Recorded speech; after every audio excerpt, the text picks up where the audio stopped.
ਭਾਵੇਂ ਜਗਤ ਗੁਰੂ ਹੋਣਗੇ ਮਹਾਨ, ਚਾਰੇ ਵੇਦ ਉਸੇ ਦੇ ਹੀ ਲਿਖੇ ਹੋਏ ਹੈ। ਭਾਗਵਤ ਗੀਤਾ ਉਸੇ ਦੀ ਲਿਖੀ ਹੋਈ ਹੈ। ਭਵਿਸ਼ ਪੁਰਾਣ ਉਸੇ ਦਾ ਲਿਖਿਆ ਹੋਇਆ ਹੈ। ਵੇਦਾਂਤ ਦਾ ਗ੍ਰੰਥ, ਛੇਵਾਂ ਸ਼ਾਸਤਰ ਉਸੇ ਦਾ ਲਿਖਿਆ ਹੈ। ਇੰਨਾ ਵੱਡਾ ਗਿਆਨੀ, ਪਰ ਆਪਣੇ ਪੁੱਤਰ ਦਾ ਗੁਰੂ ਨਹੀਂ ਬਣ ਸਕਿਆ। ਕਾਰਨ ਪਤਾ ਨਹੀਂ ਪੁੱਤਰ ਦਾ ਮੇਰੇ ਤੇ ਵਿਸ਼ਵਾਸ ਹੋਵੇਗਾ ਕਿ ਨਹੀਂ। ਤੇ ਇਹਨੂੰ ਪੜ੍ਹਾਉਣ ਲੱਗਿਆ ਮੈਨੂੰ ਵੀ ਲੱਗੇਗਾ ਮੇਰਾ ਪੁੱਤ ਹੈ। ਉਹਨੇ ਆਖਿਆ ਤੂੰ ਗੁਰੂ ਕਰ। ਕਿਹਨੂੰ ਕਰਾਂ? ਉਹਨੇ ਪਿਤਾ ਕੋਲ ਪੁੱਛਿਆ, ਕਿਹਦੇ ਕੋਲ ਸਿੱਖਿਆ ਦੀਕਸ਼ਾ ਲਵਾਂ? ਜਨਕ ਕੋਲ। ਉਹ ਤੇਰਾ ਗੁਰੂ, ਜਾ। ਉਹ ਤੇ ਰਾਜਾ, ਉਹ ਤੇ ਬੜੇ ਠਾਠ ਵਾੜ ਨਾਲ ਰਹਿੰਦਾ ਹੈ। ਰਾਜ ਸਿੰਘਾਸਣ ਦੇ ਬੈਠ ਤੇ ਤਰ੍ਹਾਂ ਤਰ੍ਹਾਂ ਦੇ ਫੈਸਲੇ ਕਰਦਾ ਹੈ। ਮੁਜਰਿਮ ਵੀ ਪੇਸ਼ ਆਉਂਦੇ ਨੇ ਤੇ ਗੁਨਾਹਗਾਰ ਵੀ ਪੇਸ਼ ਆਉਂਦੇ ਨੇ, ਸਜ਼ਾਵਾਂ ਵੀ ਦਿੰਦਾ ਹੈ। ਉਹ ਮੇਰਾ ਗੁਰੂ, ਹਾਂ ਉਹ ਤੇਰਾ ਗੁਰੂ, ਜਾ। ਤੈਨੂੰ ਉਹ ਗਿਆਨ ਦੇਵੇਗਾ। ਜੈਸੇ ਸੁਖਦੇਵ ਆਏ ਨੇ, ਦੁਆਰਪਾਲ ਨੇ ਆਣ ਦਿੱਤਾ ਹੈ, ਕਿਉਂਕਿ ਵਿਆਸ ਦਾ ਲੜਕਾ ਮਾਮੂਲੀ ਗੱਲ ਨਹੀਂ। ਔਰ ਰਿਸ਼ੀ, ਉਦੋਂ ਜਨਕ ਰਸੋਈ ਦੇ 'ਚ ਬੈਠੇ ਤੇ ਭੋਜਨ ਛਕ ਰਹੇ ਸੀ। ਉੱਥੇ ਹੀ ਸਿੱਧੇ ਚਲੇ ਗਏ, ਦੇਖ ਕੇ ਤੰਗ ਰਹਿ ਗਏ। ਸਾਰਾ ਥਾਲ ਸੋਨੇ ਦਾ, ਕੌਲੀਆਂ ਵੀ ਸੋਨੇ ਦੀਆਂ ਨੇ ਤੇ 36 ਪ੍ਰਕਾਰ ਦਾ ਭੋਜਨ ਹੈ, ਬੜਾ ਸਵਾਦਿਸ਼ਟ ਸਭ ਕੁਛ। ਅੰਦਰ ਕਿਰਣਾ ਪੈਦਾ ਹੋਈ। ਸੋਨੇ ਦੇ ਭਾਂਡਿਆਂ 'ਚ ਖਾਣ ਵਾਲਾ, ਇਹ 36 ਪ੍ਰਕਾਰ ਦੇ ਭੋਜਨ ਰੋਜ਼ ਛਕਣ ਵਾਲਾ, ਇਹ ਮੇਰਾ ਗੁਰੂ, ਇਸ ਤੋਂ ਮੈਂ ਪ੍ਰੇਰਨਾ ਲਵਾਂ। ਵਾਪਸ ਚੱਲ ਗਿਆ। ਜਨਕ ਬੁਲਾਉਂਦੇ ਨੇ, ਆਵਾਜ਼ ਮਾਰਦੇ ਨੇ, ਰਿਸ਼ੀ ਜੀ ਆਏ ਹੋ ਤੇ ਬੈਠੋ, ਭੋਜਨ ਛਕੋ, ਕੁਝ ਰੱਬ ਦੀ ਗੱਲ ਸੁਣਾਓ ਤੇ ਕੁਝ ਰੱਬ ਦੀ ਗੱਲ ਸੁਣੋ, ਕੁਝ ਪ੍ਰਭੂ ਦੀ ਚਰਚਾ ਹੋਵੇ। ਪਤਾ ਸੁਖਦੇਵ ਨੇ ਕੀ ਆਖਿਆ? ਪ੍ਰਭੂ ਦੀ ਚਰਚਾ ਹੁੰਦੀ ਹੈ ਭਗਤਾਂ ਨਾਲ, ਰਿਸ਼ੀ ਮੁਨੀਆਂ ਨਾਲ, ਤੇਰੇ ਜੈਸੇ ਮਾਇਆਧਾਰੀਆਂ ਨਾਲ ਨਹੀਂ। ਤੇਰੇ ਨਾਲ ਕੀ ਚਰਚਾ ਕਰਾਂ? ਤਾਂ ਜਨਕ ਕਹਿੰਦੇ ਨੇ, ਚਲੋ ਚਰਚਾ ਨਹੀਂ, ਆਪਾਂ ਕੁਛ ਨਹੀਂ ਸੁਣਾਉਂਦੇ, ਪਰ ਤੁਸੀਂ ਰਿਸ਼ੀ ਹੋ, ਰਿਸ਼ੀ ਦਾ ਤੇ ਕੰਮ ਹੈ ਕੁਝ ਸੁਣਾ ਕੇ ਜਾਵੇ। ਆਏ ਹੋ ਤੇ ਬੈਠੋ, ਕੁਝ ਸੁਣਾ ਕੇ ਹੀ ਜਾਓ। ਹੱਥ ਜੋੜ ਕੇ ਤਰਲੇ ਲੈ, ਬੈਠੋ। ਬੈਠਦੇ ਗਏ। ਇਤਨੇ 'ਚ ਦੁਆਰਪਾਲ ਆਇਆ। ਜਨਕ ਨੂੰ ਕਹਿੰਦਾ, ਸ਼ਹਿਰ ਦੇ ਇੱਕ ਕੋਨੇ ਵਿੱਚ ਅੱਗ ਲੱਗ ਗਈ।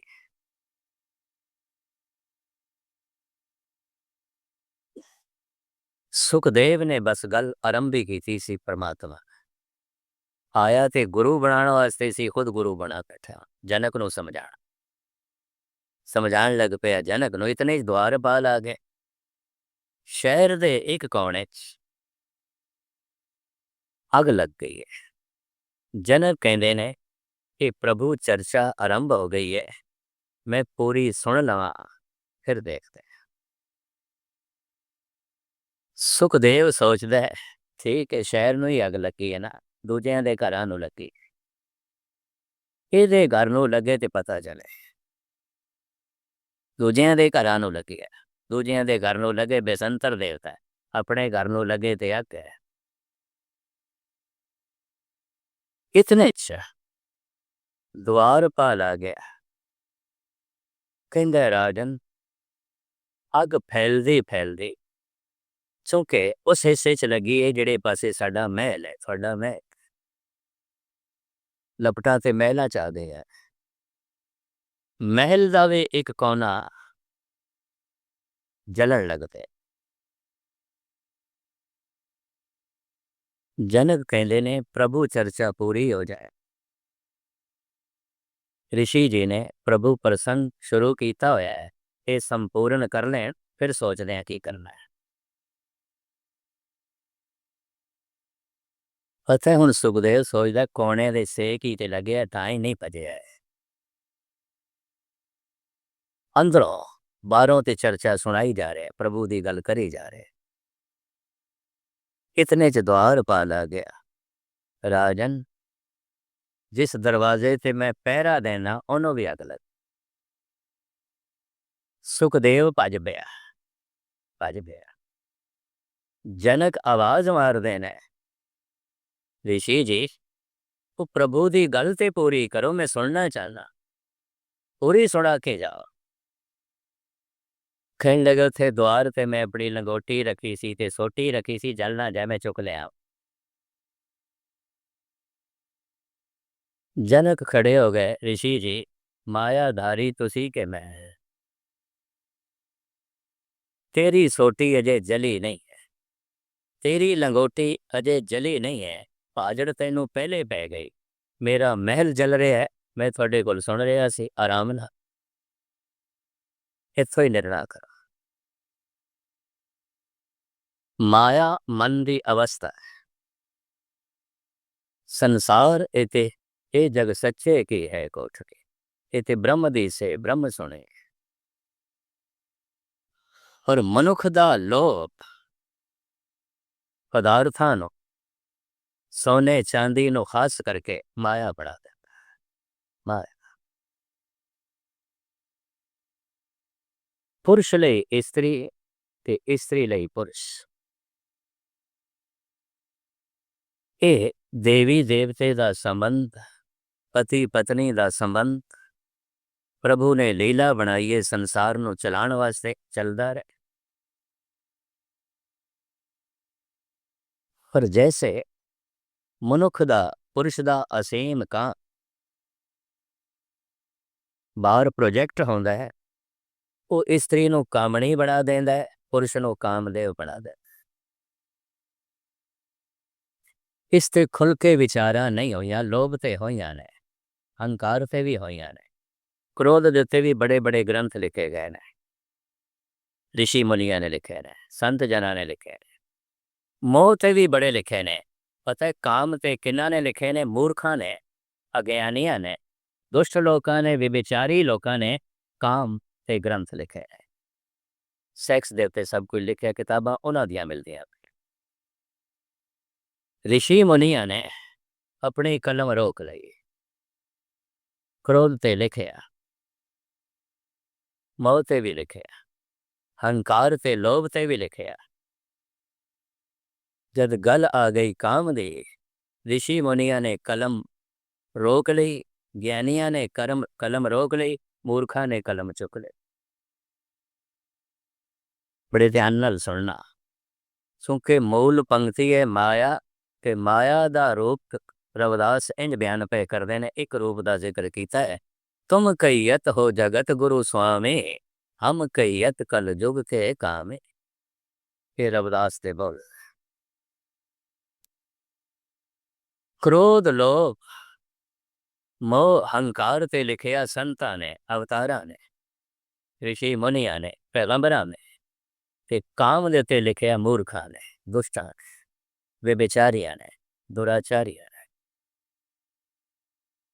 थानू जितनियां काम दे संबंध किताबां मिलणगियां, ये ऋषि मुनिया दी लिखियां गया ने, ये व्यभिचारियां दी लिखियां हुई ने, दुराचारियां दी लिखी।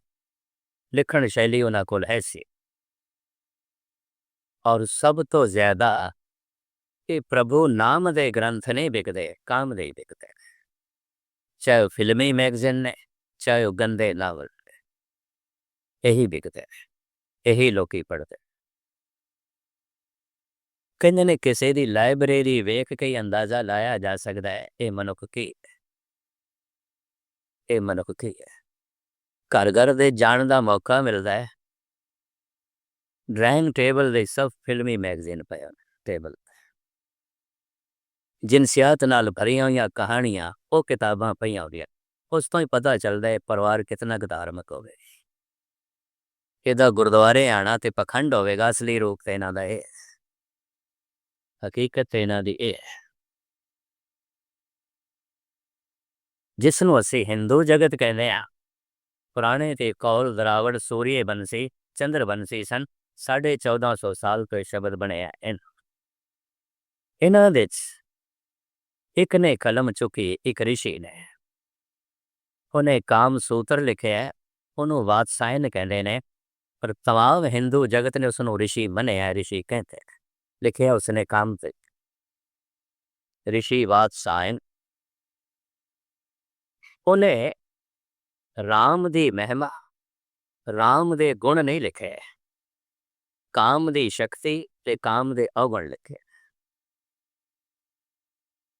ਸਾਰੀ ਦਿਮਾਗੀ ਸ਼ਕਤੀ ਇਸੇ ਤੇ ਲਾਈ ਹੈ, ਸਾਰੀ ਕਲਮ ਇਸੇ ਤੇ ਚਲਾਈ ਹੈ। ਔਰ ਇਹ तमाम ऋषि मुनियां ਦੇ ਦੇਸ਼ ਦੇ ਚੋਂ ਇੱਕੋ ਹੀ ਹੈ जिसने बादलील किया। क्रोध ते लिखिया जा सकता है, मोह ते लिखिया जा सकता है, हंकार ते बोलिया जा सकता है, लोभ ते बोलिया जा सकता है, जो मनुख नूं भ्रष्ट कर देंदा है। असीम काम भी परिवार भ्रष्ट कर देंदा है, पुरुष नूं भ्रष्ट कर देंदा है, स्त्री नूं भ्रष्ट कर देंदा है, पुरुष नूं दुराचारी बलात्कारी बना देंदा है, स्त्री नूं गनका बना देंदा है, वैश्या बना देंदा है। इस ते क्यों ना लिखिया जाए? इसने पहली दफा कलम चुकी और ग्रंथ लिखे है। और बहुता तो कुछ मैं बयान ना करा, गुरमत दी स्टेज है, लेकिन मैं इतना अर्ज करा, धन गुरु गोबिंद सिंह जी महाराज ने भी खुल के लिखे, खुल के लिखे। उसे एक आंगनों लैके साडे सिख जगत दे कुछ विद्वान बड़ा रौला पाने गए, लोभ करके एक बेईमानी कर रहे हैं, ठगी कर रहे हैं, धोखा दे रहे हैं, कपट कर रहे हैं, छल कर रहे हैं। लिखिया जा सकता है, बोलिया जा सकता है, बुरा नहीं। हंकार करके कोई खून खराबा कर रहे हैं, प्रभुता दी भुखी खून खराबा करांदी है। कैसे कैसे खून खराबे करांदी है, 2.5 करोड़ बंदियां दे कातल। हिटलर, मौसे तुंग, मोसेलेनी, लैला, चंगेज खान हलाको, सिर्फ राजनीति दी हवस ने इतने उन्हां कोल कतल करवाया है। प्रभुता दी भुख ने इतना खून खराबा कराया। लिखिया जा सकता है, बोलिया जा सकता है, लोग शौक नाल पढ़दे। काम दी सीमा वधी हुई कैसे जीवन नूं भ्रष्ट कर देंदी है, स्त्री नूं गनका बना देंदी है, पुरुष नूं बलात्कारी बना देंदी है। अगर इस दे ते खुल के लिखिया गया किस तरह बनाती है, तो फिर कह दिता गया ये साहित अश्लील है, अश्लील। इस दे उत्ते कलम सिख जगत दे बथेरियां ने चुकिया ने, बथेरियां ने। मैं कल्ला ही हाँ जो उस कलम दे खिलाफ बोलिया, थोड़ा लिखिया, और मैं कल्ला ही जो इन्हां ने अपनी लिखतां दे राही मैनू भंडिया, तरह तरह के इल्जाम लाए, लेकिन दलील का कोई जवाब नहीं है, दलील का कोई जवाब। और चूंकि दसम ग्रंथ विच वो बाणियां भी ने जो अमृत तैयार करन लग्या जपियां जांदियां ने, पढ़ियां जांदियां ने, तो कहने नहीं इत्थे इत्थे तक ये बाणी ही गुरु गोबिंद सिंह की, बाकी असी नहीं नहीं मनते। इन्हां दे सामने जद मैं कुछ गुरु ग्रंथ साहब दियां पंक्तियां रखियां ने, बाबा फरीद अज ना सुती कंत स्यों, अंग मुड़े मुड़ जाए, जाए पूछो लोहा गणे, तुम क्यों रहन रहे। ज्ञान राव जब सेजे आवे, तो नानक भोग करे, हजारां पंक्ति। फिर की इसके अर्थ करो? ठीक है आत्मा परमात्मा का मिला, लेकिन उदाहरण प्रमाण ठीक है, परमात्मा के रस लई प्रमाण छोटे होणगे, पूर्ण नहीं होणगे, तो वो पूर्ण है। संसार की कोई गल करनी है तो पूर्ण प्रमाण मिल सकता है, प्रत्यक्ष प्रमाण भी मिल सकता है, पर उदाहरण तो दिते ने संसार। और ऐसिया पंक्तियां धन गुरु ग्रंथ साहब जी महाराज दे बेशुमार कई। इस शब्द दे रविदास भी खुल के बोल रहे, खुल के बोल रहे। समा तो हुण मेरे कोल सीमित है, तो मैं एक दलील थोड़े सामने रख दी है। जे क्रोध ते बोलिया जा सकता है कितना दुष्ट बना देंदा है मनुख, कितना मूढ़ बना देंदा है। जे लोभ ते बोलिया जा सकता है कितना बेईमान बना देंदा है, ठग चोर डकैत बना देंदा। जे हंकार ते बोलिया जा सकता है कितना कातल कसाई बना देंदा है मनुख। जे मोह ते बोलिया जा सकता है कितना स्वार्थी बना देंदा है मनुख। कि कोई विशा काम इसते नहीं बोलिया जा सकता, ना लिखिया जा सकता है। और आप सुन के हैरान होवोगे, इन्ना पंजा में चो मूल काम है, बाकी सब थल्ले। जद भी गिनती आउंदी है पहले सरदार यही है, काम क्रोध लोभ मोह अहंकार। इत्थे सरदार है, इत्थे सारियां दा सिरमौर है। बाकी दे ਜਿਹੜੇ ਔਗਣ ਨੇ ਮਨੁੱਖ ਉਹਨਾਂ ਦੀ ਪੂਰਤੀ ਵੀ ਕਾਮ ਦੀ ਪੂਰਤੀ ਲਈ ਕਰਦਾ। ਧਨ ਵਧ ਗਿਆ ਸੀ ਨਵਾਬ ਕੋਲ, ਨਿਜ਼ਾਮ ਹੈਦਰਾਬਾਦ ਤੇ, ਤਾਂ ਉਸ ਦੀਆਂ 600 ਬੇਗਮਾਂ ਸਨ। ਜੇ ਧਨ ਨਾ ਵੱਧਦਾ ਤੇ ਪ੍ਰਭਤਾ ਨਾ ਵੱਧਦੀ ਹੰਕਾਰ ਕਰਕੇ। 600 ਬੇਗਮਾਂ, ਕੋਈ ਮਹਾਰਾਜਾ 400 ਮਹਾਰਾਣੀਆਂ। और दुराचारी किस नूं कहंदे ने, बलात्कारी किस नूं कहंदे ने। इस वक्त मराकश दे नवाब दियां 1000 बेगमां ने इस वक्त। दुराचारी किस नूं कहंदे ने, बलात्कारी किस नूं कहंदे ने, और किस नूं बलात्कारी आखोगे। धन भी इस वास्ते वधाया, प्रभुता भी मराकश दे नवाब ने इस वास्ते वधाई, मैं 1000 बेगमां रख सक। हैरानगी दी इस शब्द दे खुलासा यही है। सीमत दायरे च मैं थोड़े सामने ये विचारा रखांगा। मनुख दे अंदर कामना गर्दिश करदी है।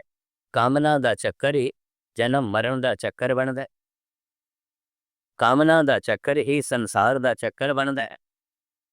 जिवें खंडा साडा धार्मिक चिन्ह है। धन गुरु गोबिंद सिंह जी महाराज दी बाणी, प्रथमे खंडा साज के जिन सब संसार उबार। पहले प्रभु ने शक्ति बनाई, वो जो सीधा खंडा है शक्ति का प्रतीक है। शक्ति तो संसार बने, फिर संसार का जिहड़ा रूप दिखाया गोलाकार खंडे का, धरती ब्रह्मंड। ये गोलाकार ब्रह्मंड शक्ति तो पैदा होया है।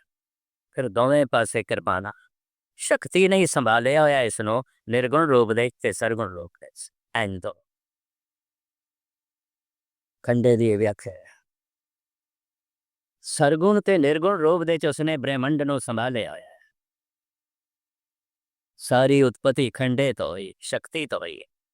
तो जो उत्पत्ति हुई वो सारे दा सारा सब कुछ गोलाकार है। तो गोला ब्रह्मंड का रूप देश कीता है। इस तरह महात्मा बुद्ध बोधियां दा जिहड़ा धार्मिक चिन्ह है चक्र है, संसार चक्र है। मनुख इस देश गर्दिश करदा है, घुमदा ही आमने जामने इस दे मुकदे ही नहीं। गोलाकार कामना मनुख नूं कमाई फिरदी है। हुण ध्यान नाल सुनना, धन दी कामना, धन मिल गया है कामना रुकदी नहीं, विश्राम नहीं करती। प्रभुता दी कामना घुमदे आया वह भी मिल गई। कामना इत्थे भी विश्राम नहीं करती, चल पैंदी है। फिर पुरुष दे अंदर स्त्री दी कामना, स्त्री दे अंदर पुरुष दी कामना। इत्थे कामना थोड़ा जिहा विश्राम करती है। इस वास्ते भारत के तमाम ऋषियां ने स्त्री नूं कामणी कह दिता, पुरुष नूं कामदेव कह। थोड़ा जिहा विश्राम कर। धन गुरु तेग बहादुर साहब, कहो कहा अपने अधमाई, उर्ज्यो कनक कामने के रस, न कीरत प्रभुदा। इन्हें प्रभु की कीर्ति नहीं गाई, कारण रोक लिया किधरे कनक ने किधरे कामनी ने। स्त्री नूं कामना दी मणि आख दिता। पुरुष इत्थे विश्राम करदा है, उसकी कामना कुछ देर लई इत्थे रुकदी है। ना प्रभुता ते रुकदी है, ना धन ते रुकदी है। होर अगे होर अगे होर अगे थोड़ा जिहा इत्थे रुकदी है। स्त्री दी भी ये कामना ना धन ते रुकदी है, ना प्रभुता ते रुकदी है, रुकदी है थोड़ा जिहा पुरुष।